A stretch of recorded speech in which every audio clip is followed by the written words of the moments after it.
au fond de moi-même, il y avait ce petit truc qui disait j'ai envie de monter ma boîte, quoi. Et puis, à force de rencontrer des entrepreneurs, ça toute la journée. Franchement, il y a un moment, tu dis, faut y aller, quoi. Faut oser, arrête d'avoir peur.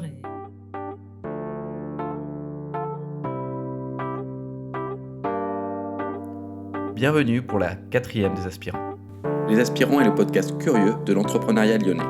Camille Delouis et moi-même, Loïc Vessière, sommes les fondateurs de Common, l'application mobile facilitant l'organisation de vos events et activités. Dans le cadre du lancement de notre projet, nous sommes allés à la rencontre d'entrepreneurs pour leur poser nos questions et nous avons décidé de partager ces échanges.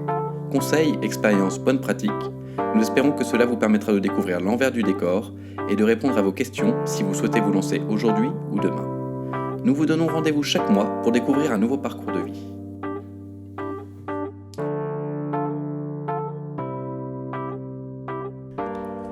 Pour ce nouvel épisode des Aspirants, nous avons le plaisir de recevoir un duo d'entrepreneurs, les cofondateurs d'un projet innovant et résolument tourné vers l'avenir, répondant aux besoins des habitants urbains de se reconnecter à la nature et de verdir leurs balcons, mais pas que.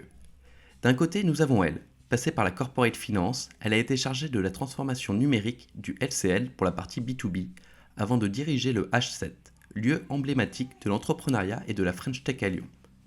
Puis, elle a décidé de passer de l'autre côté du miroir.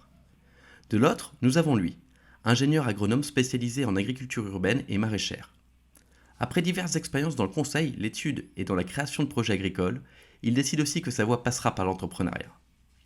Des parcours complémentaires pour un objectif et une vision commune. Tous deux sont convaincus que remettre les citadins au cœur de la végétalisation des villes est une nécessité. Ces invités, ce sont Marie Esquelis et Charles Lambert, créateurs de Circle, le potager composteur. Bonjour Marie, bonjour Charles, comment allez-vous ? Bonjour. Bonjour. Ça va et vous ? Très bien. Merci de nous accueillir. Merci à vous. Finalement, c'est vous qui nous accueillez parce qu'on est dans les locaux de votre incubateur, qui est Manufacturing, et du coup, on est dans les locaux de l'ancien garage Citroën, c'est ça ? Exactement. Et donc, on a une première question qui est extrêmement importante et qui vous tient à cœur de ce que j'ai compris. Comment on prononce ? Cercle ? Circle ? C'est comme Soch, tu sais. On va faire une petite vidéo d'ailleurs pour prononcer correctement. C'est circle, circle, circle. Ok. Donc en anglais. À l'anglaise, oui. Et pourquoi ce nom ? Pourquoi ce nom ? Parce qu'on voulait un nom qui soit assez général, on va dire, et qui représente un peu nos valeurs et l'origine du projet, qui est en fait d'utiliser les biodéchets pour les transformer en engrais pour les plantes. Et pourquoi avec deux E ? Parce qu'il y avait le côté un peu green qui rappelait... D'accord, ok. Oh, Voilà. C'est un mix du mot green et de circle, quoi. De cercle en français. Exactement. D'accord, génial. Et donc, est-ce que vous pouvez nous décrire votre potager autofertile en quelques mots ? Notre potager autofertile, donc c'est le premier produit de Circle, de la marque Circle. Et donc c'est un potager qui permet à la fois de cultiver de 15 à 35 plants sur une petite surface de 40 cm de diamètre à peu près, et à la fois de composter ses biodéchets, enfin de lombricomposter, puisque c'est des vers de compost qui font le travail. Et donc l'un va nourrir l'autre, c'est-à-dire que les épluchures vont être digérées par les vers, vont servir d'engrais pour les plantes qui poussent tout autour, et puis vont permettre de récolter chez soi, sur son balcon, des aromates fraîches, des légumes, des petits fruits, etc. D'accord. Et tu parles du premier produit, c'est que vous en avez plusieurs actuellement. Nous, on souhaite vraiment être la marque de référence pour jardiner en ville. D'accord. Clairement, donc ça passe aussi par un effet de gamme, par d'autres produits, d'autres façons de trouver des nouveaux services pour les citadins qui veulent jardiner et mettre du verre sur leur balcon. D'accord, ok, très bien. Et alors, pour revenir un petit peu à la genèse de Circle, comment vous vous êtes rencontrés ? Si vous pouvez nous en dire un petit peu plus sur l'histoire de Circle dans ce cas-là. Ouais, bah, c'est moi qui suis venue te chercher, donc... en fait, pour la petite histoire, je me suis retrouvée, comme plein de Français d'ailleurs, à jardiner pendant le premier confinement. Et là, j'ai eu une sorte de déclic parce que je me suis rendu compte qu'on n'arrêtait pas de parler à nos enfants et même entre nous de sauver la planète et de préserver l'environnement. Mais en fait, qu'on ne savait même plus à quoi ressemblait un pied de courgette. Donc, Et donc j'ai installé un potager. Et là, j'ai 2 petits gamins de 4 et 7 ans. Et je me suis rendu compte que lorsqu'ils mettaient les mains dans la terre, quand ils apprenaient à prendre soin des plantes, à les arroser, parce que c'est du vivant, hein, ça pousse pas tout seul, hein, il faut s'en occuper. Et que à la fin, en plus, ils pouvaient se nourrir de ce qu'ils avaient cultivé.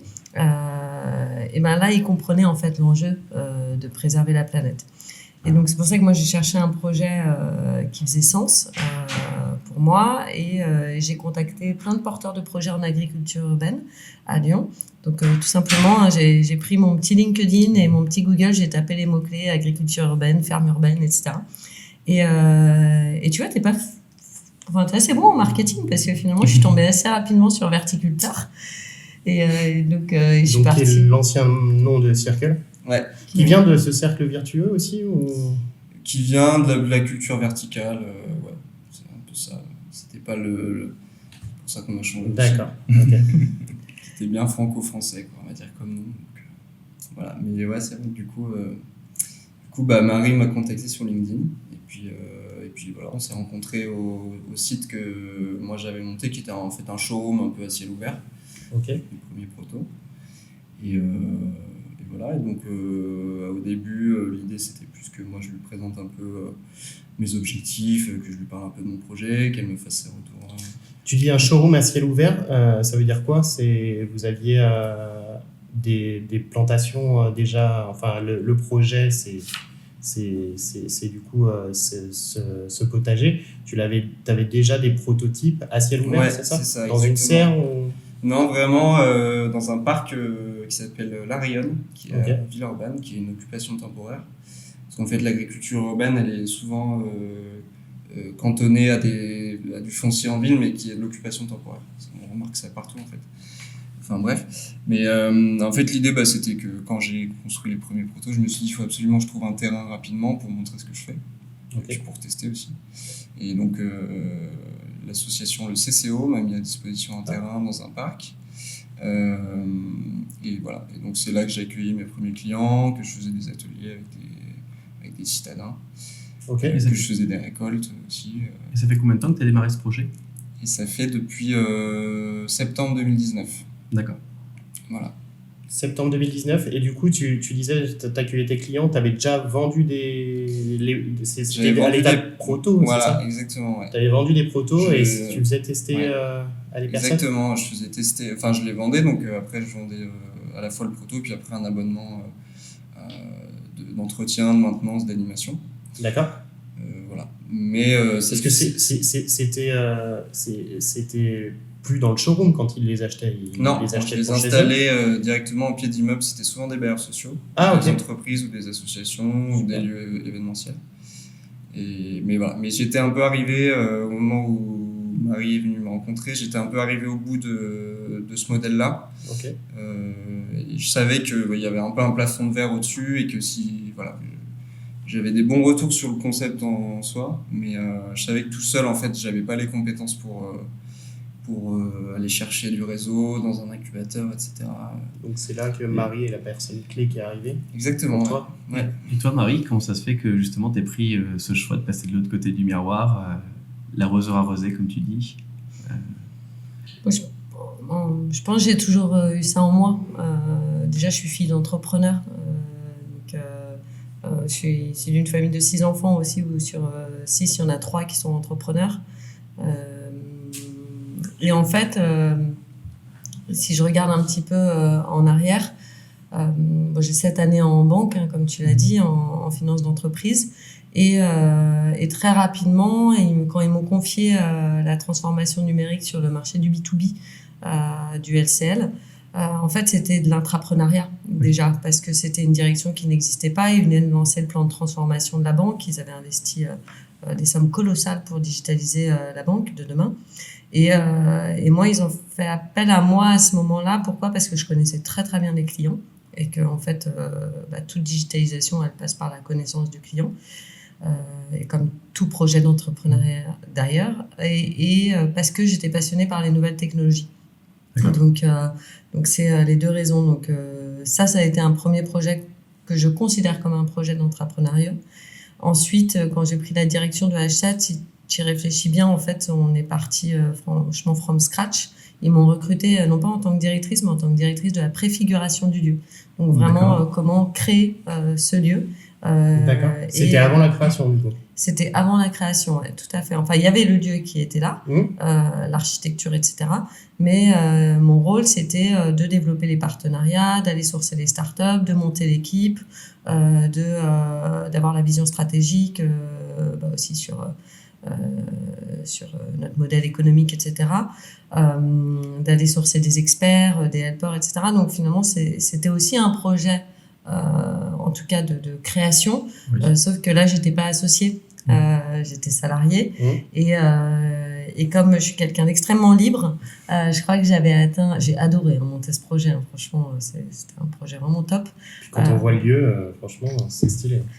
Disons, quand on m'a montré le lieu et qu'on m'a dit ce qu'il fallait faire, c'était plus aussi le sens, parce que c'est quand même un projet dont l'actionnariat est détenu à 51% par le groupe SOS, qui est le premier groupe d'économie sociale et solidaire en France. D'accord.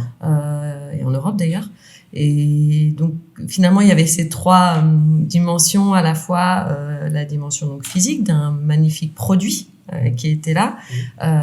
Il y avait ces valeurs que je partageais, cette raison d'être, de fédérer l'écosystème tout en défendant un entrepreneuriat durable et pérenne. Et ce qui restait à faire, en fait, c'était de créer une communauté plus que clients, ouais, c'était une communauté. Et donc, voilà. Et la seule chose, voilà, c'est que c'était canon, on a lancé le projet. Et que, au fond de moi-même, il y avait ce petit truc qui disait, j'ai envie de monter ma boîte, quoi. Et puis, à force de rencontrer des entrepreneurs. Ça toute la journée. Franchement, il y a un moment, tu dis, faut y aller, quoi. Faut oser, arrête d'avoir peur. Donc, c'est là où tu t'es mis à la recherche d'un projet. Ouais. Tu voulais finalement intégrer un projet plutôt que monter une idée, par exemple. Ouais, parce que c'est une bonne question. En fait, à côté de ça, entre-temps, j'ai monté plein d'autres side projects, notamment, par exemple, on a monté l'association de Lyon is Artificial Intelligence, l'association d'écosystème de l'intelligence artificielle à Lyon, qui visait à sensibiliser justement tous les acteurs autour de cette nouvelle technologie et à rassembler un écosystème large pour montrer que Lyon avait sa place aussi à l'échelle française. Donc c'était quoi? C'était des réunions où on parlait d'intelligence artificielle, où on réunissait des experts? Ouais, en fait, ça a été monté avec Flavien Chervet et à la base, et avec Amélie Cordier, qui elle est vraiment une experte en IA. Et c'est elle qui était la présidente parce qu'elle avait la légitimité et la connaissance, et elle avait cette manière absolument extraordinaire de transformer quelque chose d'extrêmement compliqué en quelque chose de très simple et compréhensible par tous. Et donc il y avait une grande démarche, voilà, comme je le dis, de sensibilisation. Avant d'utiliser une technologie, il faut la comprendre à quoi ça sert et est-ce qu'elle peut répondre à un besoin réel en face. Donc c'était ça. Et surtout, il y avait des gros sujets de société. Est-ce que l'intelligence artificielle est-elle équitable? Est-ce qu'elle est paritaire? Est-ce qu'elle est, etc. Quels sont les biais de l'intelligence artificielle? Donc c'est une technologie qui est de plus en plus utilisée dans la transformation numérique des grands groupes français et même des PME aujourd'hui, toute taille confondue. Mais avant d'utiliser une technologie, il faut la comprendre et c'était tout l'objectif de l'association. C'était vraiment cette démarche pédagogique de sensibilisation et ensuite pour qu'on puisse avoir un débat de société éclairé sur ce sujet. Tu avais aussi un side project, tu fais un podcast aussi, tu continues toujours, il me semble. Ouais. Ça, c'est vraiment un projet plaisir. Un peu comme vous, je crois, les gars. C'est en un fait. peu comme nous, ouais. Nous, on en Exactement. écoute beaucoup, donc on s'est dit que rencontrer des personnes dans ce cadre-là, c'était quand même hyper agréable et nous, on s'éclate à le faire, honnêtement, parce que ça demande du temps et je pense que c'est vrai, ça demande du temps. Donc, du coup, ouais, nous, c'est un peu notre récréation. C'est ça, exactement. Et puis, au-delà, il y a le côté, en effet, c'est plaisant, mais pour moi, c'était le côté. Je me souviens, c'est marrant, là, l'autre jour, j'ai retrouvé le premier bouquin que m'avait offert en fin de stage mon premier maître de stage en corporate finance qui s'appelle Histoire extraordinaire d'entrepreneurs. Et c'est que des petites histoires sur one page de d'Afflelou, de Mille et une listes, tu vois, de projets comme ça qui sont nés. Et c'est marrant parce que dans la préface, enfin, il m'a marqué un petit mot et il me dit en attendant que vous créiez vous-même votre entreprise. Et ça, j'avais 21 ans, tu vois, donc c'est trop marrant de retomber là-dessus. Et tout ça pour dire que en fait, quand je lis, j'ai toujours lu énormément de bouquins d'entrepreneurs et ES également. Ouais. Parce que je trouve que c'est hyper important d'aller s'inspirer pour l'innovation, non seulement de parcours entrepreneuriaux, mais aussi de domaines qui ne sont pas du tout en lien direct avec son marché. Les meilleures idées, elles viennent très souvent d'un domaine qui n'est pas du tout le nôtre. Et donc, c'est en rencontrant les gens, en les écoutant. À la limite, j'ai déjà l'impression de trop parler, ça me fait bizarre. Mais c'est plutôt en se mettant dans la position d'écoute, de compréhension, d'empathie, qu'on peut soi-même avancer et grandir. Donc Le Graton, en effet, est un podcast qui part à la rencontre des entrepreneurs ES de Lyon. Pas forcément les plus connus, mais ceux qui ont des jolies histoires à raconter. Et comme on est lyonnais et qu'on aime bien bouffer, et avec Charles, d'ailleurs, c'est dans notre pack d'associés, ça. On va se faire une bonne table tous les mois. Là. Et ça se passe autour d'une bonne table parce que les plus belles histoires se racontent plutôt autour d'un bon vin. Donc c'est cool, on voit bien ton esprit d'entrepreneur au final. C'est vraiment ça que tu as au niveau de tes side projects, au niveau de ton travail à Hachette. Et donc maintenant, tu es parti à la recherche d'un projet et c'est là où tu as rencontré Charles. Donc ça, c'était pour situer un peu au niveau des dates. Vous aviez une première rencontre en septembre 2020, c'est ça ? Ouais, c'est ça. C'est quand vous vous êtes contactés. Vous vous êtes rencontrés comment ? LinkedIn. LinkedIn. Ouais. Moi, j'ai un post sur Instagram le jour de mes 36 ans, le 4 août, où je dis cette année, c'est l'année green. Et je vous promets que je vais lancer un projet là-dedans. Alors, bottez-moi le cul si je ne l'ai pas fait dans un an. Et donc, en septembre, je prends mon téléphone et je t'appelle. Ouais, donc c'était en septembre-octobre 2020. D'accord. Voilà. Et du coup, ça a été le coup de foudre professionnel ? Il a fallu c'est peut-être... filmé, Non, mais où il a fallu peut-être du temps pour que tu rentres dans la boîte, parce que la première rencontre était en septembre. Finalement, vous avez décidé de partir ensemble en novembre. Ouais, même même plutôt décembre, janvier, on s'est vraiment dit, ok, maintenant, on fait vraiment un projet à deux. Donc on repense vraiment le modèle. Ouais, parce que toi, tu étais arrivé à la fin, à la limite de ton modèle existant à l'époque. Ouais, alors à la limite, oui et non, mais oui, après, c'est très saisonnier comme activité, donc il y a un peu le moral qui fait comme ça au fur et à mesure de l'année. Ouais. Donc c'est un peu ça qui joue aussi, je pense. Parce que c'est plutôt pendant l'été, du coup ? Ouais, c'est plutôt printemps-été, ouais, l'activité. Okay. 75% des ventes sur le marché du jardin se font entre mars et août. C'est ça. D'accord. Donc, Pourquoi ? Parce qu'on ne peut pas cultiver l'hiver sur les balcons. Parce qu'on peut cultiver l'hiver, mais il faut aussi prendre au mois de septembre pour planter ce qu'on peut récolter en hiver. D'accord. Tout simplement. Donc à partir du mois de septembre, dans le marché de la jardinerie, c'est très calme. Ok. Mais voilà, j'ai oublié la question, mais non, c'était un coup de foudre. Non, c'est surtout qu'en fait, on est hyper complémentaires. Ouais. Moi, c'est un sujet qui me passionne et j'ai pas dévié en fait de ce truc-là. J'ai toujours fait des projets en lien avec ça ou le gaspillage alimentaire ou voilà. Et Marie, enfin voilà, moi j'ai pas de compétences spéciales en marketing.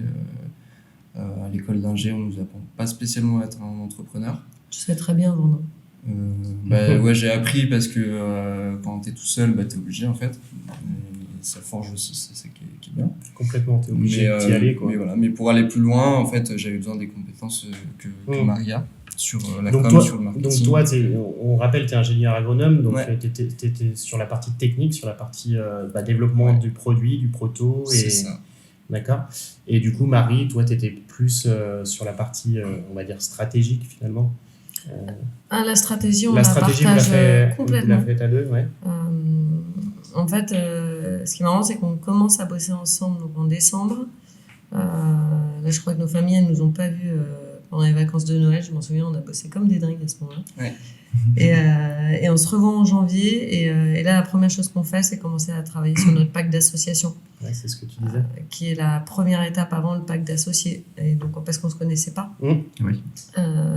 Oui, c'est ça, parce que nous, on est associés dans Common, mais on se connaît depuis 10 ans, donc Voilà. ça a été facile. Vous, il a fallu que vous développiez la relation, quoi. Et que vous l'abordiez aussi, parce que justement, c'est aussi inconnu. Est-ce que vous pensez que c'était plutôt une force justement de ne pas vous connaître, ou à l'inverse, ça a complexifié peut-être le départ? Non, pour moi, c'était plutôt une force, ouais. Ouais. Ouais, puis même moi personnellement, j'ai toujours mis un peu des distances entre ma vie pro et ma vie perso, donc Ok. le fait de rencontrer quelqu'un que je connaissais pas et de me mettre à bosser avec, ça me pose aucun problème. Du coup, vous aviez dit que t'as dit, on se tutoie, hein. Ouais. T'as dit que les vacances de Noël, vous aviez bossé à fond. Vous avez bossé sur quoi pendant les vacances de Noël, si c'est pas indiscret? Tu t'en souviens ou pas? On a fait le benchmark. Ouais, c'était benchmark Ouais. concurrentiel et études de marché Ok. à fond. C'est-à-dire que C'est savoir s'il y a un marché, quoi. C'est Il y a des savoir s'il y a une concurrents. Connaître s'il y nos a- concurrents, ouais. voilà, connaître nos concurrents, ce qu'ils font, à quel prix ils vendent. ouais, toute recenser l'analyse du tout, marché. Et puis commencer un pitch deck. Ok. Voilà. Première embauche de pitch deck, et puis après, ça affine au fur et à mesure. Ok. Les pitchs, là, Et c'est là où vous êtes inscrit à Lyon Startup. Ouais, oui.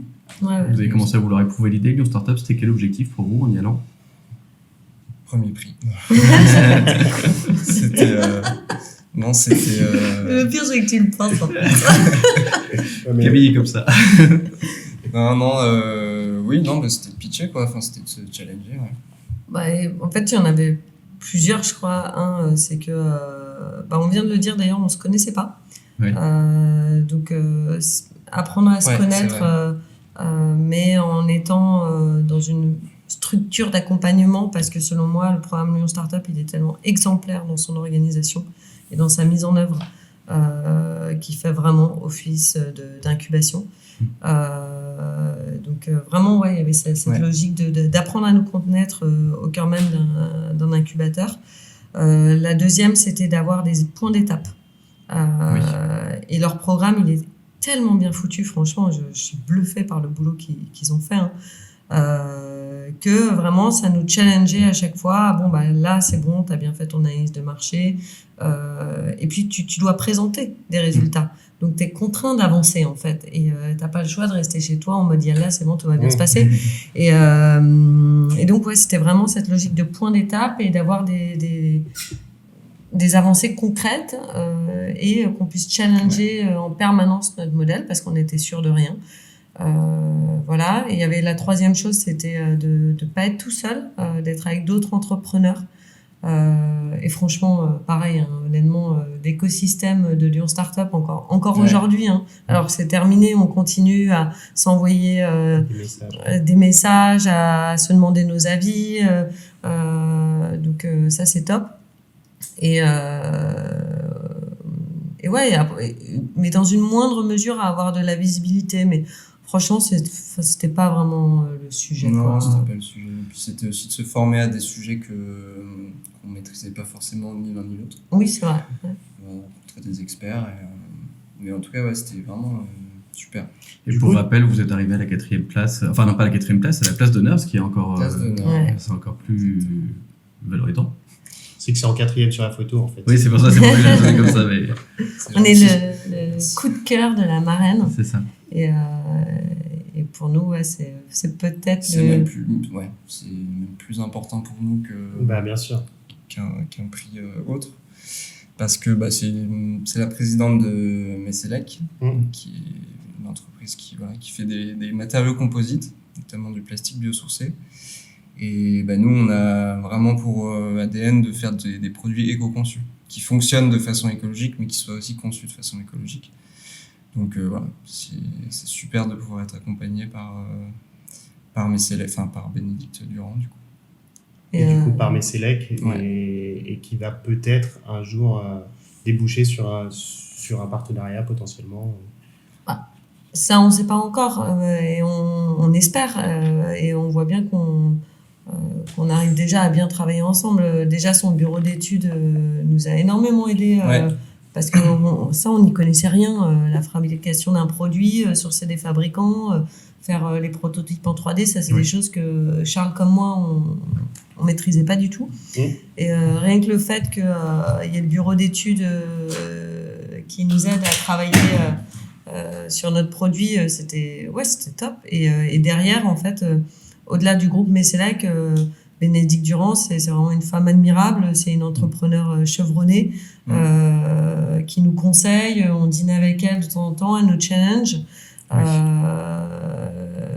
Donc elle porte de belles valeurs, elle-même elle est en train de transformer son entreprise, donc c'est hyper enrichissant. Ouais, complètement. Et au travers de Lyon Startup, vous parliez d'incubateurs. Là, actuellement, vous êtes dans 2 incubateurs. Donc la Manufactory d'un côté, c'est ça. Et Lizara. Et Foodshaker. Foodshaker. Ouais. Foodshaker, on est rentré à Foodshaker au mois d'avril. D'accord.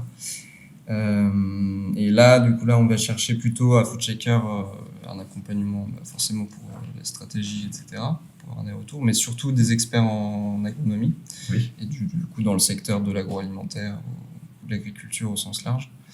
Voilà. Donc là, on est accompagné par des enseignants-chercheurs de l'ISARA qui nous conseillent sur la démarche R&D, parce qu'en parallèle du coup du développement produit, de la communication, on a vraiment une démarche R&D de fond qui nous permet de tester, de mettre un peu les mains dans le cambouis, de voir ce qui se passe au niveau chimique, physiologique, microbiologique dans nos modules. D'accord. Parce que c'est du low-tech, mais c'est du low-tech qui est encore très peu exploré.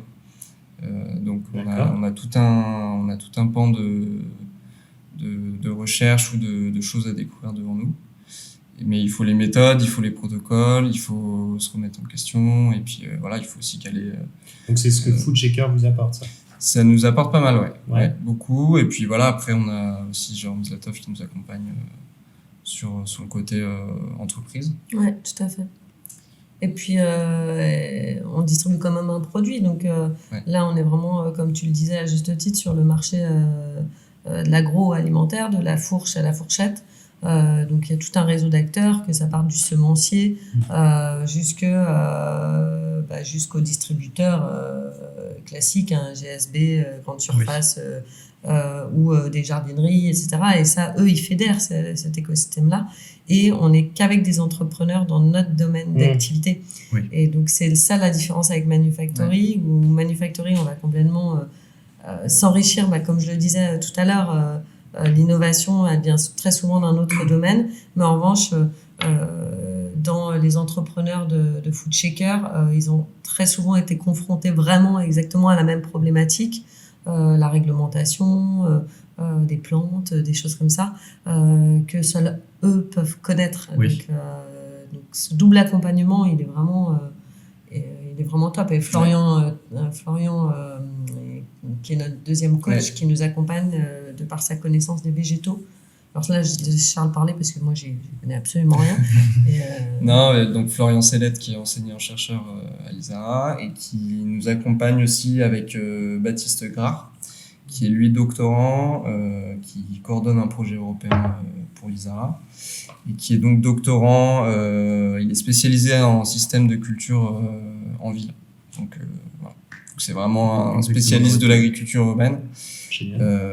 Qui a étudié un peu la fertilité des sols qu'on reconstruit par nous-mêmes, etc. Donc c'est hyper intéressant. C'est Foodshaker qui est en lien avec l'ISARA, c'est ça? C'est l'incubateur. Ouais, c'est ça. Ouais. Complètement. Ok, donc vous, finalement, vous, les incubateurs, ça vous permet d'avoir du conseil, tant dans la partie technique avec Foodshaker que dans la partie, on va dire, entrepreneuriale, dans la partie avec Manufactory. Et du coup, vous parliez de l'importance d'avoir des coachs. Je sais que vous avez monté un conseil stratégique. Du coup, ça vient à la base des incubateurs où vous avez pris des coachs de plus en plus parce que vous apercevez que le conseil est très important et d'avoir des conseils spécialisés, notamment sur la technique, c'est un gros plus et vous en avez, c'est peut-être même indispensable. C'est comme ça que vous avez constitué votre conseil stratégique? En fait, Charles vient de parler de Baptiste Grard, qui lui est membre de notre conseil stratégique, en effet, mais c'est le seul qui vient de notre réseau incubateur. D'accord. Tous les autres, ça s'est plutôt fait. En fait, ils sont devenus membres de notre conseil stratégique parce que ils nous avaient aidés sur les 6 premiers mois de développement de notre activité, sur des points très précis, parce qu'ils ont des expériences que nous n'avons pas dans certains domaines. Je vais prendre l'exemple d'Olivia Cuir, qui est une experte en design urbain et en ville de demain et en urbanisme au sens large, et qui par ailleurs a une des très belles agences de communication de Lyon. Elle nous accompagne sur elle nous a permis de manière hyper concrète de rentrer en relation avec 4 potentiels designers. Elle nous a expliqué comment ça fonctionnait parce qu'on n'y connaissait rien. Faut écrire un cahier des charges, ce que vous voulez pour votre produit. Ensuite, faut bien penser aux accords de confidentialité avant d'envoyer les dessins. Ensuite, vous faites un appel d'offres. Bref, toutes ces étapes. Quand vous signez le contrat, bien évidemment, vous allez chercher la propriété intellectuelle. Plein d'étapes dans la collaboration avec, déjà dans le sourcing du designer et ensuite dans la collaboration avec le designer. Qu'on connaissait pas du tout. Et c'est parce que elle nous aide depuis le début qu'à la fin on lui a dit comme Charles le disait tout à l'heure, notre objectif c'est de devenir la marque de référence pour jardiner en ville. On va pas s'arrêter à un seul produit.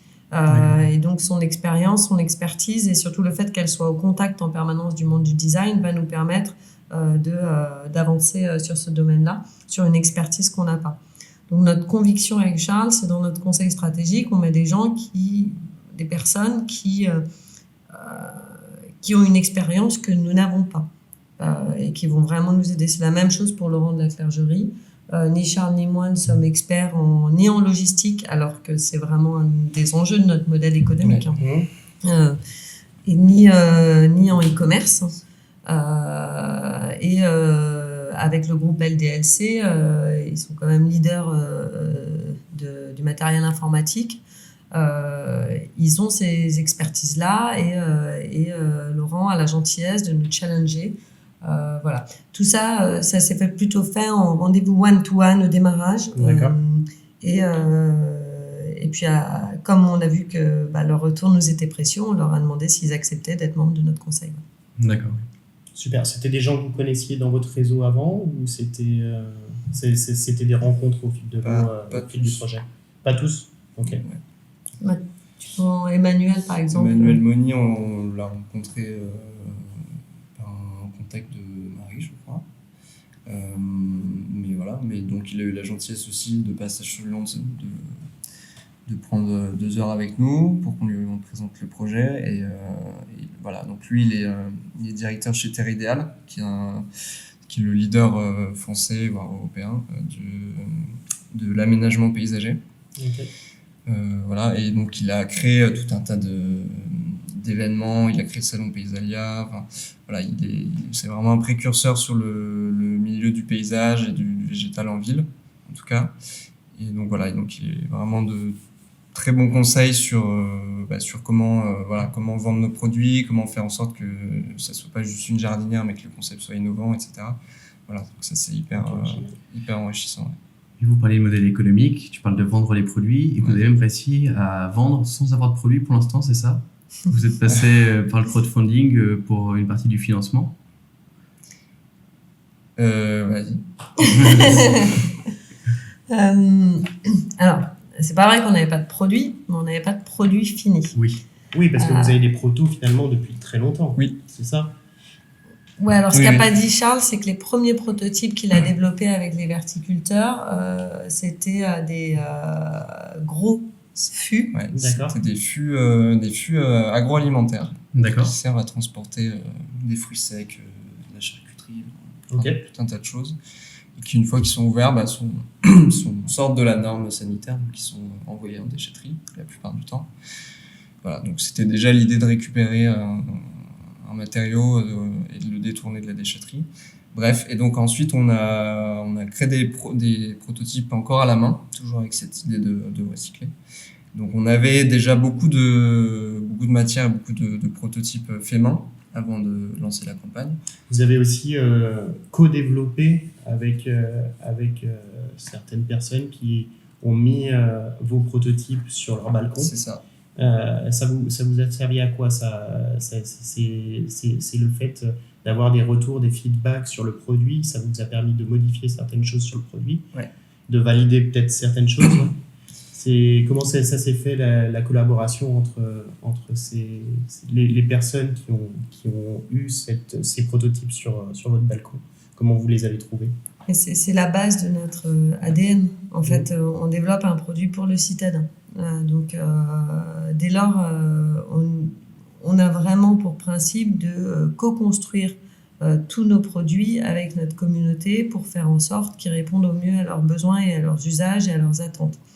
Et en fait, c'est ce qu'on appelle du X. Hein. Donc, il y a puisque dès février, notre première étape, en effet, ça a été une analyse de marché, un benchmark. En février, on a lancé une enquête quantitative et qualitative.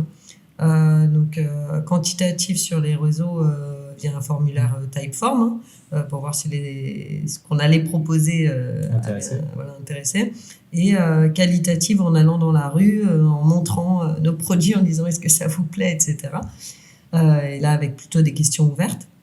Donc ça, c'était février. Ensuite, on ouvre donc dès le démarrage, si tu veux, on met quand même le client final dans le process. Et en avril, on ouvre les premiers réseaux sociaux, le 8 avril d'ailleurs, je crois, le compte Instagram. Et là, le compte Instagram, il a été ouvert le 8 avril? Ouais. Vous avez fait une progression folle sur le compte Instagram. Ouais, on était assez contents. Ouais. On va en parler juste après parce que ça m'intéresse de savoir comment vous avez fait. On a une pépite dans nos équipes qui est arrivée le 1er avril. Fanny. Fanny, oui. En stage, ouais. Et donc, le 8 avril, on ouvre le compte Instagram et la première chose qu'on fait, c'est on va faire un jeu concours pour gagner nos prototypes et devenir bêta-testeur de notre projet. Ça, on le fait, je pense, vers 2 semaines plus tard, quand même le temps qu'on ait quand même un petit peu d'abonnés sur la page. Et là, explosion totale, je ne sais plus combien on a eu de commentaires, 300 commentaires, tu vois, sur une marque qui n'existait pas 2 semaines avant, quoi. Ah ouais, c'est assez dingue. Et donc, ça nous permet quand même déjà de valider l'engouement sur le produit, parce que très clairement, en photo, c'est un bidon alimentaire blanc avec des trous sur les côtés. Donc, si tu veux, faut quand même vouloir avoir ça chez soi sur son balcon. Au milieu, non? Ouais, mais même sur la photo, je suis même pas sûre qu'on la voit. Et par contre, il y a, potager, composteur de balcon. Il y a les mots-clés. Et là, le concours, il part super bien. Et donc, Charles développe, franchement, t'as été tellement rapide, 40 prototypes à la main. Je sais pas combien de temps tu mets pour faire un proto. Un proto à la main, c'est à peu près 3-4 heures de boulot. D'accord. On a une petite trentaine en R&D et on en a livré une vingtaine à des bêta-testeurs. D'accord. Ok, donc vous avez commencé avec 20 bêta-testeurs sur le jeu concours. C'est génial. C'est ça. Okay. Et là, comme nous... Et vous les connaissiez, les bêta-testeurs? C'était plutôt des gens de votre entourage ou pas forcément? Alors, il y avait tout, peut-être? Non, la seule chose, c'est qu'on ne pouvait pas bêta-tester en dehors de Lyon. Donc, c'est forcément des Lyonnais.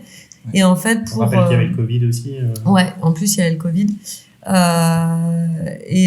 Non, en fait, ce qu'on a fait avant de lancer le jeu concours et pour lancer la communauté, parce qu'il fallait justement que ce soit pertinent notre panel, sinon ça servait à rien. En fait, on a été diffusé déjà le formulaire qu'on avait fait en février, on l'avait déjà posté dans plein de groupes de Lyon. La Vie à Lyon 7, la Vie à Lyon 6, la Vie à Lyon 3, tous les groupes qui sont dédiés aux citadins. D'accord, donc vous vous êtes fait identifier un peu, non? Ouais, comme ça. Ouais. Et quand on a lancé le compte Instagram, en fait, et franchement, merci à tous les habitants lyonnais parce que tout le monde a joué le jeu, nous a aidé depuis le démarrage du projet. Et quand on a lancé le compte Instagram, on a eu plein d'abonnés. Et on a fait exprès de pas aller dans des groupes du jardinage parce qu'on voulait pas aller chercher des adeptes, justement. D'accord. Alors sur Facebook, tu as tout un phénomène qui s'appelle le phénomène des plantes-fluenceurs, et donc le marché du jardinage en ligne explose. Et donc on voulait vraiment des citadins, des gens, pour le coup plutôt comme moi, parce que c'est pas comme ça, mais qui veulent jardiner chez eux, quoi. Et donc là, la communauté a très vite grandi, je concours. Et ensuite, comme ni Charles ni moi, on est experts en UX, moi j'en avais fait un peu quand même au LCL quand on avait lancé l'application mobile, mais ça remontait. On a fait appel à l'école Strat Design à Lyon, et en projet étudiant, mais sous la coordination d'un expert en expérience client. Ils ont été, on a en fait livré, on a vraiment dès le démarrage simulé le parcours de réception de nos colis chez soi. Donc les clients recevaient déjà chez eux dans un carton avec le logo Circle, le potager, le terreau, la notice d'explication, les verres de compost, et on disait rien. D'accord. Et l'étudiant de Strat venait avec évidemment ils avaient travaillé en amont sur des questionnaires et des tests d'usage, et ils venaient et ils regardaient simplement l'installation du Circle par les notre bêta-testeurs. bêta-testeur. Et donc ça, c'était en entrée lors de l'installation, et derrière, 2 mois plus tard, je crois, ils ont à nouveau été voir les bêta-testeurs pour savoir qu'est-ce qui a fonctionné, qu'est-ce qui n'a pas fonctionné, etc. Et aujourd'hui encore, on fait un apéro d'ailleurs la semaine prochaine, en 2 semaines. Avec tous les bêtas plus Strat. Alors Strat maintenant, je pense que ce sera la nouvelle promo, mais en revanche, on a gardé dans nos équipes Agathe.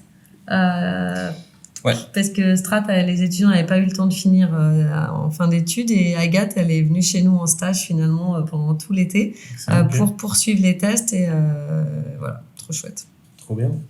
Et du coup, ça a donné quoi au niveau des feedbacks? Il y a eu des feedbacks hyper intéressants, il y a peut-être eu des feedbacks un peu plus durs à écouter? Non, plus dur, non, parce que en fait, on sait que c'est un proto, donc il est loin d'être parfait. Et que s'il était parfait, on se serait arrêté à vendre des bidons en plastique. Mais non, donc c'était hyper intéressant. C'est hyper intéressant parce que ce qui est le plus intéressant, même, c'est ce qui marche pas. C'est quand on nous dit, en fait, ça pousse pas. Et après, il faut analyser pourquoi ça pousse pas, pourquoi ça marche pas. Est-ce que c'est parce que la personne habite au rez-de-chaussée dans une cour sombre, ou est-ce que parce que ça crame? Il y a plein de raisons qui font que les gens n'arrivent pas à cultiver en ville. Et c'est pas forcément... il y a toujours des facteurs qui changent. Il y a aussi le produit qui parfois n'est pas adapté à certains types d'habitats, à certains balcons. Donc ça fait réfléchir sur tiens, pour le prochain, on va peut-être le penser de telle façon. Donc en fait, très vite, même si ça reste un pool de 20 personnes et que on aura d'autres retours une fois qu'on aura livré nos premiers clients, très vite, ça nous donne des orientations sur nos futurs produits. Donc on a déjà un temps d'avance, entre guillemets, sur ce qu'on souhaite faire plus tard. Sur le prochain cahier des charges, enfin vous avez déjà le cahier des charges sur les prochains développements. D'accord. Et du coup, il y avait ce prototype. On a aussi parlé de design. La rencontre entre le design et le prototype, elle s'est faite quand, du coup? Très vite, finalement. Très vite, puisque Adrien Blanc, qui est notre designer, on l'a rencontré au mois de février ou de mars. D'accord, ok. Voilà. Donc après, il a fallu à peu près 6 semaines, et puis quelques dessins plus tard, on avait quelque chose de satisfaisant. Mais ce qui était compliqué, si je peux me permettre, c'est qu'en fait, tout ça demande des sous quand même. Ouais. et que typiquement, pour financer les prototypes, les vrais prototypes qu'on a là aujourd'hui, et le design... Quand tu dis vrai prototype, c'est pas les sauts. Non, là c'est vraiment le... C'est les potagers composteurs en terre cuite, c'est la version finale. Mais ça, je veux dire, les gens, ils ont beau t'aimer beaucoup, ils vont pas bosser énormément sur ton projet si tu les payes pas. Et de toute façon, pour Charles comme pour moi, ça c'est vraiment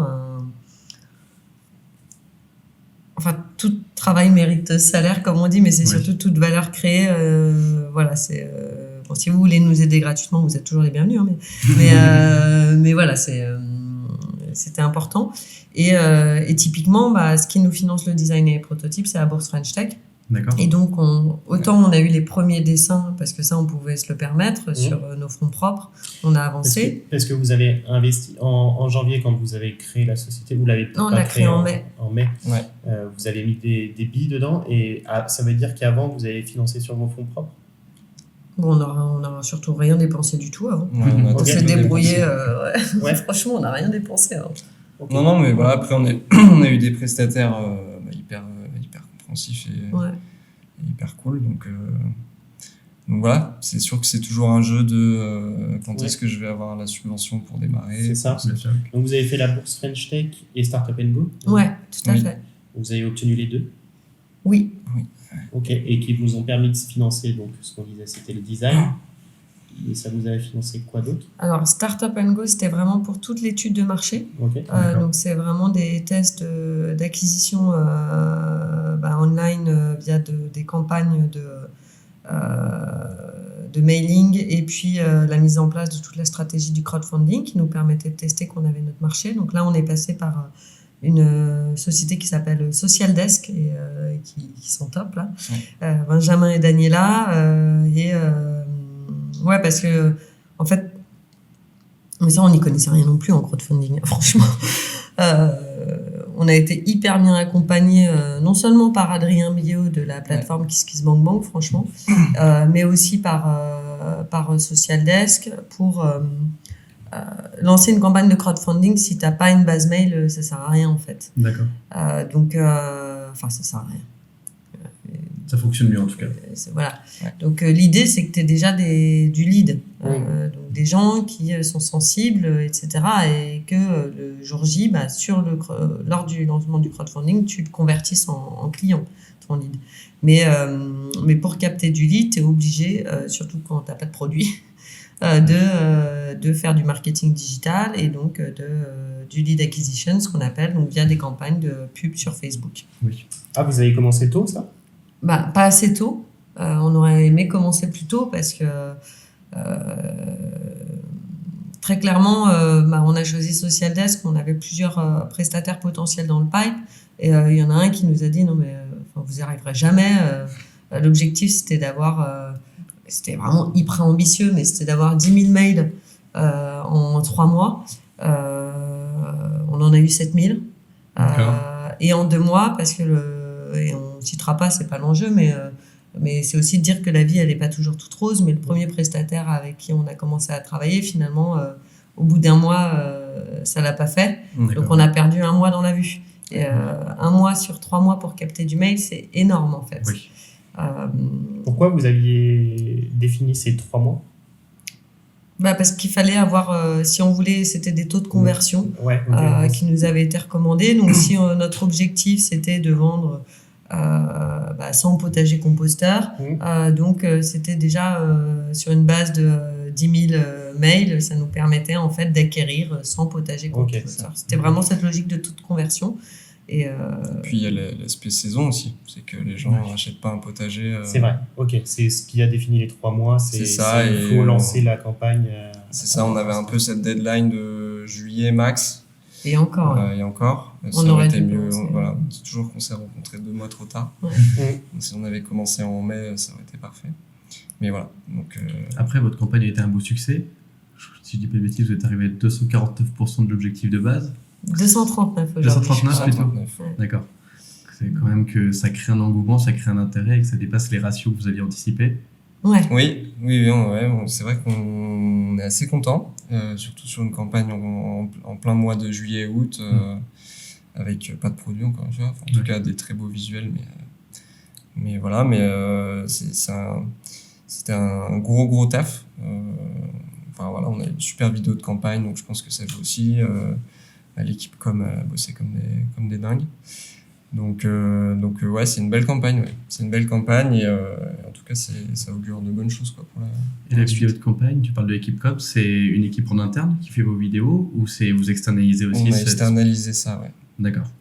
On passe avec, de toute façon, on va tous les citer, mais on passe avec une start-up lyonnaise d'ailleurs qui s'appelle Rushmix. D'accord. Et c'est avec eux, accessoirement, que je travaille pour les vidéos du podcast Le Graton. D'accord. Et ils sont hyper bons et voilà. Bah ouais, déjà on a vu la vidéo et j'avais vu un des podcasts. Et ouais, c'est super bien, super bien réalisé. Juste avant ça, ouais, je voulais revenir sur justement l'acquisition et la communication. Comment vous avez réussi à être aussi présent, à développer, à récupérer 10 000 mails, mais à développer autant aussi vos réseaux sociaux, enfin 7 000 mails tu disais, mais à développer autant aussi vos réseaux sociaux. Je sais que vous avez recruté, tu parlais de Fanny tout à l'heure. Comment ça s'est passé au niveau de la communication et de l'acquisition des leads, on va dire? Alors, je vais être hyper transparente. Il y a énormément d'instinct dans tout ça. C'est marrant parce qu'en ce moment, on est en train avec Charles de faire un petit peu un rétro-planning, mais en sens inverse, c'est-à-dire de voir tout ce qu'on a fait sur les 8 derniers mois. Parce que c'est aussi important parfois de se poser et de se dire on a fait tout ça, mais maintenant où est-ce qu'on va, quoi. Et en fait, je pense que tout n'était pas planifié. En réalité, on a un peu fait les choses comme on les sentait. Donc, alors, je dis ça, mais il y a énormément de préparation aussi. Par exemple, si on prend le cas de la vidéo de campagne, c'est quand même, on avait un calendrier, un rétro-planning avant, hyper détaillé, alors sur Excel. Bien sûr. En fait, on avait un rétro-planning de campagne de 2 mois avant la campagne, tout ce qu'on devait faire, à la fois sur le nombre de mails qu'il fallait qu'on envoie en avant pour capter des leads, les campagnes Facebook Ads, la vidéo, la partie relations presse et la partie réseaux sociaux. Plus à côté de ça, tous nos réseaux sociaux, on les annonçait à un calendrier éditorial, pareil, jour par jour, et on avait déjà dès le démarrage, dès mars, travaillé sur la stratégie de marketing digital. Donc, en fait, j'ai l'impression qu'on fait les trucs par instinct, mais en vrai, quand je regarde tous les outils qu'on a mis en place, même si c'est encore un peu de bric et de broc, il y a quand même des choses qui existent. Et en fait, à la fois, il faut anticiper et à la fois, il faut se laisser aussi et se faire confiance et se dire... voilà, moi je pense que... et puis écouter la communauté, c'est-à-dire que quand on voit leurs réactions sur nos réseaux sociaux, dire... là, on se rend compte que ce qu'ils veulent, c'est des conseils sur le jardinage. Donc, analyser les posts qui marchent, ceux qui ne marchent pas, etc. Mais... Après, analyser la data. Et ça, pour élaborer la stratégie digitale, la stratégie de communication, la stratégie marketing, vous vous êtes appuyé du coup sur ce fameux prestataire que tu disais Non, Socialdash qui nous ont vraiment uniquement aidé sur la partie Facebook Lead Acquisition, donc Facebook et Google Ads. Et aussi sur Instagram, mais c'est Facebook. Ça, juste Facebook Ads, vous aviez pas la vidéo encore quand vous aviez communiqué sur les Facebook Ads? Non, on avait des visuels. C'était des visuels. Ouais. Ok. On a mis en place, en fait, 2 mois avant la campagne, on a mis en place un copil de campagne hebdomadaire avec tous les acteurs du projet, que ce soit sur la partie réseaux sociaux, relations presse, etc., où chacun devait présenter ses résultats et ses objectifs. On avait quand même un rétro-planning vraiment extrêmement détaillé, c'est-à-dire, donc je reprends l'exemple de la vidéo, c'est à telle date, il faut que le storyboard il soit écrit, ça c'est à telle date sur la partie site web, parce que pour faire du mailing, il faut que tu aies une landing page, sinon... forcément. Donc tu es quand même un peu obligé tout le temps de penser en sens inverse, c'est-à-dire... si je veux lancer ma campagne emailing à telle date, il faut que ma landing page elle soit prête là, donc ça veut dire que je dois avoir mes éléments de charte graphique à minima 3 semaines avant. Donc Bien sûr. fait tu fais tout le... Mais en fait, j'ai l'impression que vous postez beaucoup, vous avez beaucoup de relations presse aujourd'hui. Ouais. Combien vous avez de personnes pour vous occuper de ça? Parce que c'est un travail énorme. 2. Deux, Toi ouais. et Fanny, Juste 2 ? Ouais. Ok. Non, et après, on a des prestataires. Oui, après, on s'appuie beaucoup sur des prestataires. Ouais. Et du coup, Fanny, vous l'avez eu en mars, donc c'est 1er avril, elle est arrivée. 1er avril. Ouais. Donc c'est la perle qui, Ouais. qui a permis de faire grandir aussi tout ça, avec, Ah, bien sûr. avec vous, bien sûr. Et la deuxième personne, c'est qui, vous avez dit ? Alors, La deuxième personne dans l'équipe, pour l'instant, il y en a, enfin, en tout cas, en salarié ou en alternance, il n'y en a pas. On va recruter une alternance Ok. à la rentrée. Ok. non, mais en fait, comme toute start-up, je pense le sujet, c'est qu'on n'a pas les moyens de recruter plein de personnes. Et surtout, on n'a pas non plus, parce que même si tu dis qu'il y a beaucoup de boulot, on n'a pas suffisamment de boulot pour recruter un directeur artistique à temps plein, Bien sûr. un monteur vidéo à temps plein. Donc en fait, la stratégie qu'on a prise avec Charles, c'est de dire on prend une stagiaire, en l'occurrence Fanny, mais derrière, on avait tout un écosystème de freelance ou de prestataires, mais qui pour nous font partie de l'équipe. Et d'ailleurs, Oui. enfin, franchement, c'est l'équipe de campagne, quoi.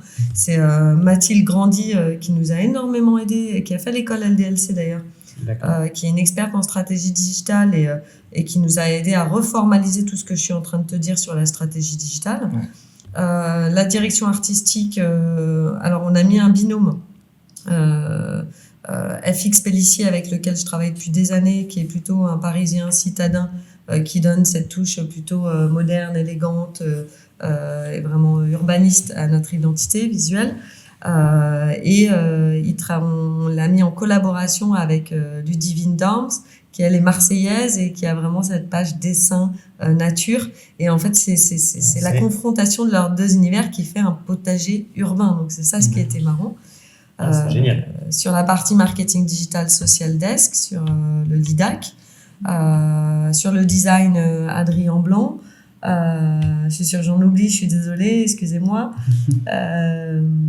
Sur le bureau d'études Pierre-Étienne de Scalea.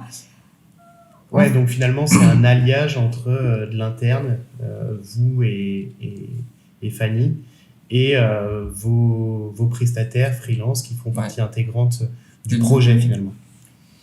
Bah, nous, on donne la vision avec Charles, Mmh. mais derrière, on s'entoure d'un écosystème d'acteurs qui ont l'expertise qu'on n'a pas nécessairement et on coordonne pour que on donne la vision, les objectifs et ensuite, évidemment, on met dans la main dans le cambouis. Hein. On n'est pas non plus très clairement le calendrier édito et les posts le samedi et le dimanche, c'est moi qui les fais. Hein. Donc voilà. Mais et toi aussi le samedi quand tu pars à la serre. Donc non, c'est. Mais ce que je veux dire par là, c'est, et d'ailleurs ça c'est un enseignement qu'on a tiré d'une autre personne qui est dans notre conseil stratégique, Émilie Le Goff, qui est la fondatrice de Troops, qui digitalise les contrats d'intérim, et accessoirement aussi la présidente de la French Tech. Et elle a un modèle encore aujourd'hui, même alors que sa boîte est beaucoup plus grosse que la nôtre, qui a très peu de salariés mais énormément de freelance. D'accord. Et là-dessus, elle nous a énormément inspirés. On s'est dit, bah aujourd'hui on n'a pas les moyens et ni comme on le disait à l'instant, ni les besoins d'avoir des gens à temps plein. Donc, voilà. Et du coup, en termes de recrutement de ces freelances, c'est peut-être un peu plus facile dans le sens où ils ne sont pas salariés, donc ce n'est pas engageant pour l'entreprise, mais il faut quand même trouver les bons pour nous accompagner quelques années. C'est l'idée. Comment vous êtes arrivé à les recruter, à sentir que c'était les bonnes personnes, que c'était les bonnes personnes pour ce projet-là? C'est compliqué à dire, mais... Ça peut être du feeling, ça peut Ouais, être... ça peut, il y a du feeling, il y a des recommandations aussi. Ouais. Beaucoup, et puis voilà, après il faut...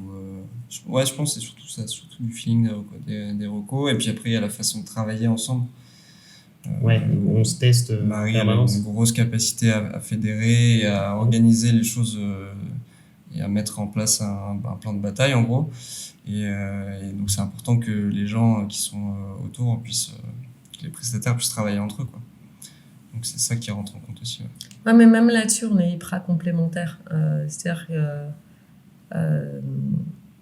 c'est hyper gentil ce que tu dis, mais je pense que tu minimises ton rôle dans le management des équipes. Parce que oui, peut-être que moi je vais être plus dans l'émotion, dans l'empathie, etc. Mais Toi, tu apportes ce côté hyper carré, détaché, et qui permet d'être concis, pragmatique et d'avancer. Donc, en fait, la seule règle qu'on s'est mis, on l'a pas tenue une fois, et d'ailleurs, ça a bugué. C'est si on a un doute, il faut pas qu'on y aille. Ouais, c'est vrai.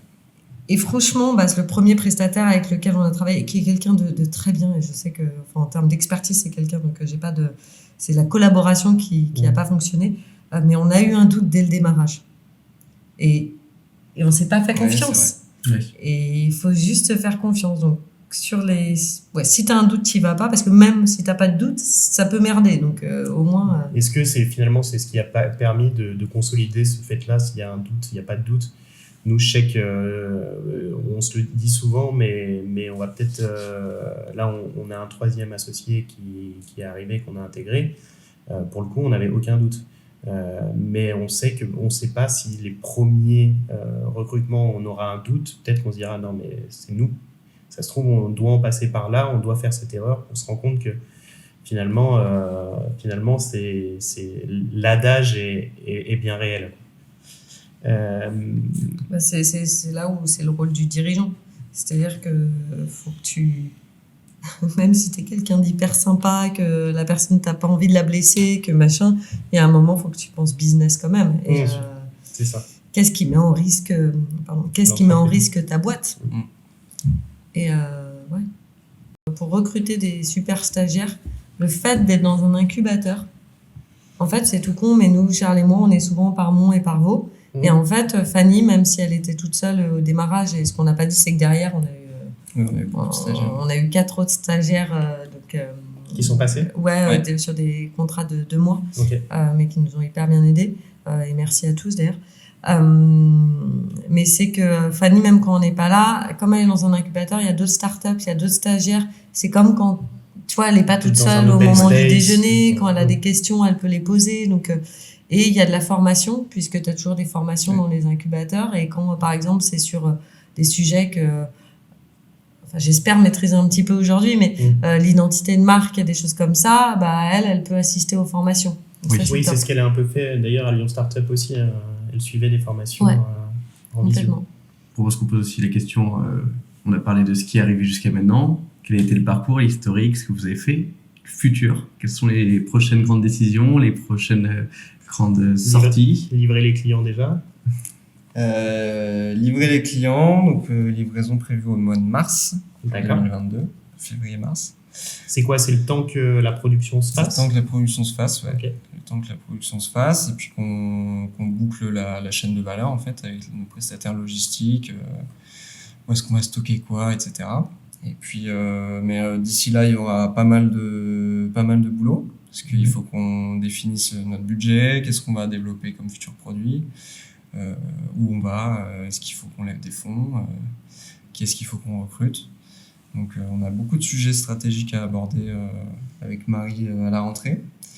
Et voilà. Et donc, vous êtes fixé des objectifs financiers ou de rentabilité à un moment donné, ou pour l'instant c'est trop jeune? La journaliste des Échos nous a posé la question l'autre jour. Oui.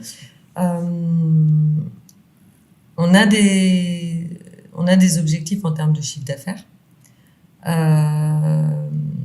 Mais notre vrai objectif, c'est de développer un produit qui corresponde 100% aux besoins de notre communauté. En fait, c'est le taux de satisfaction et d'engagement de la communauté qui est vraiment pour nous le KPI. C'est-à-dire qu'on veut avoir 10% de clients satisfaits, quoi. Et plus que ça, tu sais, c'est ce qu'on appelle le haha dans le marketing, là, activation, conversion, rétention, et enfin voilà, et qu'in fine, nos clients, notre communauté deviennent nos propres ambassadeurs, mais pas pour nous faire plaisir, parce qu'ils se retrouvent vraiment dans les valeurs du produit. Et ça, c'est notre objectif. C'est franchement, c'est ça. La rentabilité, franchement, il y a quand même très peu de jeunes pousses qui sont rentables, justement parce que si on veut aller vite, on est sur un marché où tu vas très vite. Il faut investir. Et il faut investir. Et on a eu la chance, nous, d'être suivis par par 2 partenaires bancaires, le Crédit Mutuel et le Crédit Agricole, avant même d'avoir levé en equity. Ce qui nous donne un petit peu de marge de manœuvre, mais faut quand même qu'on reste, tu vois, là, on fait hyper gaffe à notre trésorerie. Moi, j'ai fait mon mémoire de fin d'études sur la gestion des entreprises, des PME face à la crise, si tu veux, et j'ai ce chiffre en tête qui me revient tous les jours. 90% des PME, elles meurent parce qu'il y a un problème de gestion de la trésorerie. Et donc ça, on y est hyper attentif aussi. Mais en fait, il y a plein de choses. Et pour répondre à ta question, là, en 8 mois, il y a eu plein de choses. Donc là, avant de répondre sur l'avenir, ce qu'on est en train de faire avec Charles, lui comme moi, c'est on se pose là pendant 2 semaines. On est en train de réanalyser notre marché parce qu'il a bougé en 8 mois. Oui. C'est ce que tu disais en off tout à l'heure. Il faut, voilà, on a commenté toutes les études Xerfi du monde. On est en train de mettre en place une veille concurrentielle, ce qu'on n'avait pas fait jusqu'alors. Et veille concurrentielle, ça ne veut pas dire juste ceux qui font des potagers composteurs. Ça veut aussi dire tous ceux qui sont sur le marché de jardinier en ville. Et ça veut aussi dire des entreprises qui ont un modèle similaire au nôtre, typiquement des marques dont on peut s'inspirer, ou qui sont des concurrents indirects, par exemple sur du contenu pédagogique, qui explose online sur le jardinage. Donc, il faut qu'on trouve notre place et qu'on valide notre niche. Donc voilà, pour le moment, c'est analyse, mesure justement des chiffres qu'on a collectés. Donc maintenant, il faut qu'on faut qu'on les analyse. Et derrière, on prendra les bonnes décisions. C'est ça. Mais, et avec, évidemment, comme disait Charles à l'instant, la seule priorité, c'est de livrer. Parce que dans une digital native vertical brand, l'expérience client est la première chose. Et donc, ça veut dire qu'on doit être à temps dans la livraison et qu'on ne doit pas être déceptif. Et voilà. Donc, ouais. Super. Donc, super projet, beaucoup de beaux objectifs. Ouais. Ça fait peur. Hein. Est-ce que c'est pas un peu ça l'entrepreneuriat aussi? Pas savoir exactement comment sera demain, mais tout faire pour que ça soit ce qu'on aurait anticipé. Ouais, puis se prendre des claques aussi. Hein. Ouais, et puis moi je pense qu'il y a. Alors peut-être que tu pourras me répondre par rapport à ça, mais il y a un petit peu d'inconscience quand on démarre un projet. On ne sait pas dans quoi on met les pieds. Moi, s'il y a 1 an et demi, je m'étais dit je vais mettre déjà 1 an et demi pour développer l'application et que je vais passer par tous ces états. Je suis pas sûr que j'y serais allé au final. Ouais, il y a un peu d'inconscience, c'est vrai. Mais bon, après, tant mieux. Voilà, parce que c'est une super aventure. Ouais, c'est ça, c'est de la passion en fait. C'est que finalement, même si c'est fatigant, même si. Il y a du stress, parfois il y a des déceptions, mais bon, c'est hyper motivant, quoi. C'est ça qui nous motive. Et je crois que tu as ce double truc en permanence. Alors, le stade de l'idéation, c'est clairement de l'inconscience, c'est de la folie, il faut y aller, machin et tout. Sauf que demain, là, on recrute 4 alternants à la rentrée. Donc, 4 alternants, on a leur responsabilité, il faut pouvoir les payer. Et c'est Patricia Gromicole qui me disait ça, et Alain Coula dans le Graton d'ailleurs. Oui. Là, quand on va activer ce moment-là, on va plus être juste Charles et moi, où on est juste tous les deux. Si on se plante, on ne pourra pas payer des salaires. Et ça, c'est beaucoup plus grave. Bien sûr. Donc là, on rentre dans cette phase. Il faut à la fois qu'on garde cette inconscience, parce que c'est celle qui stimule notre créativité et notre innovation, mais à la fois qu'on soit hyper carré parce qu'on n'a pas le droit de se planter. On n'est pas tout seul. Ouais, vous n'êtes plus tout seul, et nous, je pense que c'est ce qui nous fait peur aussi dans le recrutement, c'est de se dire que les startups fonctionnent souvent en burst, c'est-à-dire on a 4 mois de trésor, il nous reste 6 mois de trésor et tout ça. Et c'est vrai que ça, c'est un truc, quand on a des salariés, je pense que c'est un truc qui nous fait vraiment peur à chacun. Bah voilà, on arrive à la fin de ce podcast. Merci beaucoup de nous avoir reçus dans votre incubateur. Ce podcast n'est pas tout à fait terminé. On a quelques questions rafales, ça va aller très vite. Rafale. Et c'est Camille qui va vous les poser. On y va? Vous répondez chacun votre tour. Honneur aux hommes. Honneur aux hommes. Allez. Alors, destin ou chance? Chance. Destin. Lundi ou vendredi? Vendredi. Lundi. Paris ou Lyon? À Lyon. Pas Lyon. Je sais pas comment dire, mais je peux pas choisir. Peut-être une troisième proposition, non? Normandie. Normandie. Sieste ou pas sieste? Pas sieste. Sieste des enfants. C'est-à-dire la sieste de 2 heures? Non, c'est eux qui dorment, mais moi je suis tranquille. Fruits ou légumes? Légumes. C'est des légumes. Légumes. Ok, légumes d'hiver ou légumes du soleil? Légumes d'hiver. Ah non, le soleil. Le soleil. Local ou bio? Local. C'est trop compliqué cette question. Ouais, pas simple. Non, je dirais le local parce que le bio c'est quand même hyper compliqué à mesurer encore aujourd'hui. Mhm. Donc, ouais. Et quand en fait je peux compléter ma réponse. Oui, bien sûr. Vas-y. Moi il y a un truc qui me rend dingue quand j'achète des légumes bio, quand je peux pas aller au marché, c'est que en fait les légumes bio ils sont vendus dans des sachets plastiques, Ouais. tu vois. Et ça me rend ouf. C'est assez dingue. Et- Sauf à la Biocop où ils mettent des sachets Ouais. recyclables. Mais... Mais moi, pour le coup, pour avoir fait énormément de... J'ai rencontré des dizaines et des dizaines d'agriculteurs avant, dans mes précédents boulots, que ce soit des éleveurs laitiers, des maraîchers. En fait, il y a autant de façons de cultiver que d'agriculteurs. C'est un peu bateau C'est clair. cette phrase, mais c'est vrai. Il y a autant de raisons qui poussent des producteurs à se convertir au bio que de raisons qui les poussent à ne pas le faire, mais ça ne veut pas dire qu'ils traitent à outrance, ça ne veut pas dire qu'ils font n'importe quoi. Donc à choisir plutôt local, ouais. Ok. Viande ou pas viande? Ah, j'aime bien la viande quand même. La bonne viande. La bonne viande. Légumes ou viande, légumes. Viande et légumes. Flexitarien. Flexitarien. C'est quoi? C'est une fois par semaine? Ouais, De temps en temps. Ouais, de temps en temps. Gastro ou bistrot? Bistrot. Bistrot, ouais. Bistrot d'Abel. Ville ou campagne? Ville, Non, campagne. Terre ou mer? terre, Mer. Voiture ou vélo? vélo, Vélo. Et square or circle? circle. Hein. Circle. Forcément. Commencer tôt ou finir tard? Commencer tôt en été quand il fait 40 degrés. Les deux, mon capitaine. Les deux? Ouais, voilà. Mm. Petit-déj au bureau ou after work dans un bar? After work. Ouais. Les deux. After work. Préparé ou improvisé? Préparé. C'est la préparation qui permet l'improvisation. Première chose que vous faites en vous levant le matin? Je lis les actus, moi. Ouais. Je prends un gros câlin de mes enfants. Si vous pouviez déjeuner avec une personnalité, n'importe qui choisiriez-vous? Je sais pas. Vivante ou morte? N'importe. Ta convenance. Ouais, moi, ce Il y en a serait beaucoup, Nina oui. Simone. Feeling good? Ouais, carrément. Ouais, je Non, sais mais pas. cette femme, elle était tellement incroyable. Tu passes? Ouais, non, là tout de suite, moi c'est moins.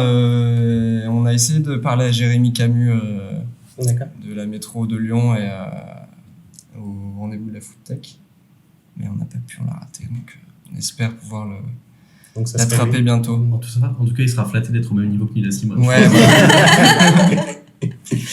Quel est le dernier livre que vous avez lu? C'était quoi déjà? C'était un truc sur. Ouais, vas-y, parce que j'ai oublié. Je sais plus. Non, moi, le dernier livre que j'ai lu, mais que je relis en fait assez régulièrement, c'est L'alimentation durable de Jacques Attali. D'accord. On aime ou on n'aime pas le personnage, peu Mhm. importe, mais il a sorti une série de bouquins en fait sur différentes thématiques. Il va vraiment creuser le sujet dans le fond des choses et là t'en reviens. D'ailleurs c'est marrant parce que il t'explique justement la notion de cercle. Donc l'alimentation a toujours en fait géré les relations dans les sociétés, etc. Et que les gens ont commencé à se mettre en cercle. Pourquoi? Vous savez ou pas? Non, pas du tout. Pour discuter? Bah pour se mettre autour du feu Ah, D'accord. et pour se réchauffer et manger. Et donc, tu vois, ça fait aussi écho à notre projet et je trouvais que c'était une jolie histoire. Et derrière, tu vas jusqu'aux distributeurs d'aujourd'hui et aux enjeux de oui. local, de bio, etc. Mais voilà, c'est un Trop bon bien. bouquin. Et tu t'en rappelles, non? Je crois pas, ça devait être un bouquin de... Après, j'en ai vu des... Je lis un peu des bouts de bouquins, un peu de partout. Mais ça devait être un bouquin de Marie sur l'entrepreneuriat. Elle t'a dit, lis ça. Ouais. Trop bien. Quelle est la mauvaise habitude dont vous aimeriez vous débarrasser? Moi, c'est la cigarette. Ouais, Les deux. facile la clope. Ouais. Quel est le meilleur conseil qu'on vous ait donné? Je sais pas, vas-y quoi, fonce. Je pense que ça Super. va être ça. Enfin, c'est le plus régulier en tout cas. Ouais. Ouais, mais c'est partagé, c'est vraiment. Enfin, ose Ose, vas-y. Mm. Ok. Quel est votre plus grand regret? de ne pas avoir vu Nina Simone en concert. Je vais avoir pu attraper Jérémy Calme. C'est bon ça. En tout cas, merci de nous avoir reçus. Merci beaucoup. Merci à vous. Et on vous retrouve du coup sur Instagram, sur Facebook, sur LinkedIn, j'en oublie, au nom de Circle. Non, c'est ça. Alors, Circle, CEERCLE. Et comme on a une marque européenne, circle.eu. Voilà. Donc pour le site web. Du coup, vos produits sont pas encore en vente, sont plus encore en vente ou ils sont déjà en vente? Alors, pour le moment, on a laissé en fait, mais avec en enlevant les tarifs préférentiels. Donc, on l'a laissé sur la plateforme KissKissBankBank parce qu'on est en train de mettre en place notre site e-commerce. Ok. On prend un petit peu de temps. Voilà, typiquement, ça aurait dû être prêt en septembre, bah, ça l'est pas. Mais c'est pas grave. Voilà, oui, on a le temps, mais c'est demain, on n'a que le 31 août. Allô Fanny? Non, on ne fait pas bosser nos salariés ce soir. D'accord, donc pour acheter vos produits, c'est aujourd'hui sur KissKissBankBank Ouais. et demain sur circle.eu. Ouais, Merci Charles, merci Marie en tout cas. merci à vous. Cet épisode touche à sa fin, merci de l'avoir écouté jusqu'au bout. Nous espérons que vous avez appris autant de choses que nous. Si ce podcast vous a plu, n'hésitez pas à vous abonner et à nous mettre 5 étoiles ou un pouce bleu, cela nous aide beaucoup. Vous pouvez aussi nous suivre sur Instagram, LinkedIn et Facebook sur Les Aspirants. On se retrouve le mois prochain avec une belle surprise, on vous embrasse. Et n'oubliez pas, de la curiosité naît l'envie.